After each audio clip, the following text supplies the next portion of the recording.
ஆடி அமாவாசையொட்டி ஆற்றங்கரைகள் கடற்கரைகளில் குவிந்த மக்கள் முன்னோர்களுக்கு தர்ப்பணம் கொடுத்து வழிபட்டு வருகின்றனர். கூடுதல் விவரங்களை செய்தியாளர் சுந்தர மகேஷிடம் கேட்கலாம். சுந்தர மகேஷ், இந்த நிகழ்வுக்காக மாவட்ட நிர்வாகம் சார்பாக என்னென்ன முன்னேற்பாடுகள் செய்யப்பட்டிருக்காங்க? விக்னேஷ், தமிழகத்தின் பல்வேறு பகுதிகளில் இன்று ஆடி அமாவாசை என்பதன் காரணமாக முன்னோர்களை வழிபடுவதற்காக நீர்நிலைகள் மற்றும் நீர்நிலைகளில் தொடர்ந்து பொதுமக்கள் குவிந்து வருகிறார்கள். முன்னோர்களை வழிபடுவதற்காக இவர்கள் மறைந்த மூதாதையர்களுக்கு மரியாதை செலுத்துவதன் மூலம் தங்களது சந்ததிகள் செழிக்கும் என்பது ஒரு ஐதீகமாக கருதி அருவி, ஆற்றங்கரை, கடற்கரை பல்வேறு பகுதிகளில் காலை 4 மணி முதலே பல்லாயிரக்கணக்கான பக்தர்கள் புனித நீராடி தங்களது மூதாதையர்களுக்கு தர்ப்பணம் அப்படின்னு சொல்லக்கூடிய ஒரு தர்ப்பணம் செய்கிறாங்க.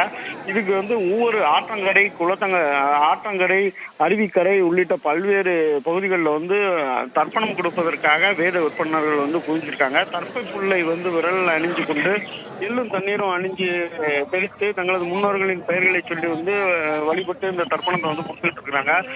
குறிப்பாக சொல்ல போனா தென்காசி மாவட்டத்தை பொறுத்தவரை குற்றாலத்தில் அருவி நகரம் என்று சொல்லப்படுகிறது. இந்த அருவி நகரத்தில் உள்ள அனைத்து அருவி பகுதிகளிலும், அருவிக்கரைகளிலும், ஆற்றங்கரைகளிலும், சித்தார்த்த கரைகளிலும் வேத விற்பனர்கள் மூதாதையர்களுக்கு தர்ப்பணம் கொடுப்பதற்காக குவிந்துள்ளனர். இந்த பகுதியில் சுற்றுலா பயணிகளோட வருகை அதிகரித்ததன் காரணமாகவும் பக்தர்களும் சுற்றுலா பயணிகளும் தொடர்ந்து இந்த தர்ப்பணத்தை கொடுத்துட்டு இருக்காங்க. அதே மாதிரி பார்த்தீங்கன்னா கும்பகோணத்தில் உள்ள ஆடி அமாவாசையை முன்னிட்டு காவிரி கரையில மகாமக குளக்கரையில் பொதுமக்கள் தங்கள் முன்னோர்களுக்கு தர்ப்பணம் கொடுத்துட்டு இருக்காங்க.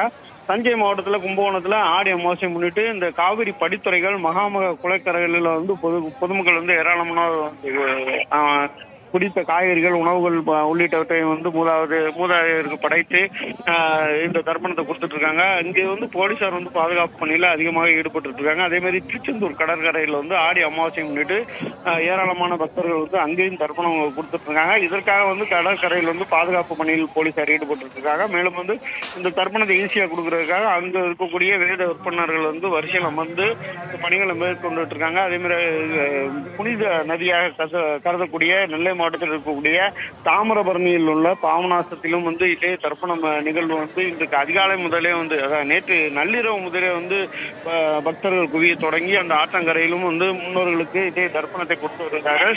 இருக்கக்கூடிய அனைத்து பகுதிகளிலுமே காவல்துறையினர் பாதுகாப்பு பணிகளை நேற்று நள்ளிரவிலிருந்தே தொடங்கியுள்ளனர். விக்னேஷ், பல்வேறு இடங்களில் நீர்நிலைகளில் பொதுமக்கள் தங்களுடைய முன்னோர்களுக்கு தர்ப்பணம் கொடுத்து வரக்கூடிய அந்த காட்சியை நம்ம பார்க்கிறோம். அது தொடர்பான விவரங்களை வழங்கியமைக்காக நன்றி சுந்தர மகேஷ்.